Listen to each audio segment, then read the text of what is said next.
máš nachystanou. No a po škole hnedka cupitej domů. Nebav se s cizíma lidma. A hlavně si dávej pozor, ať nestratíš klíče.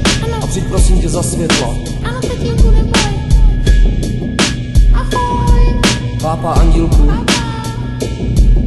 Jsi šťastný, tvoje žena právě rodí dítě tvý. Jste rodina, jak má být, to jste chtěli, jste svý. Jste ideální, vaše štěstí čví do okolí. Všechno je skvělý do doby, než nepřijde domů ze školy, kde vězí snad není po škole, vždyť ve všem vítězí. Netuší, že soulož sníhodnýmu strejdovi vychází. Ve vás rodiči teď mrazí při pomyšlení, že vaše dítě leží rozřezaný v lese pod zemí. Naděje nezemře nikdy, trápení trvá měsíce, roky. Ve snech slyšíte podobně běhat dětský kroky. Neposlouchali jste proroky, teď chcete proroctví. Plivanec do obličeje připomene vaše dětství. Už se nevrátí dluh, život a nikdo nesplatí. Smrt je to jediný, co na tomhle světě ještě platí. Všichni jen slibujou, dávají naději, investujou. Kdo rozhodne, kterou dívku zrovna hledat budou? Už nehledej, je po všem, telefony nezvedej. Teď každý, kdo ti volal, chtěl jen peníze, tak stávej. Tvoje dítě bylo mrtvý už v ten den první. Jeho kdysi hebká kůže už teď tolik nevoní. Však nejste jediní, tahle planeta je plná násilí. Jak dlouho máme promlouvat, než si to všichni uvědomí? Co asi dělal s ní a jak dlouho bolelo to?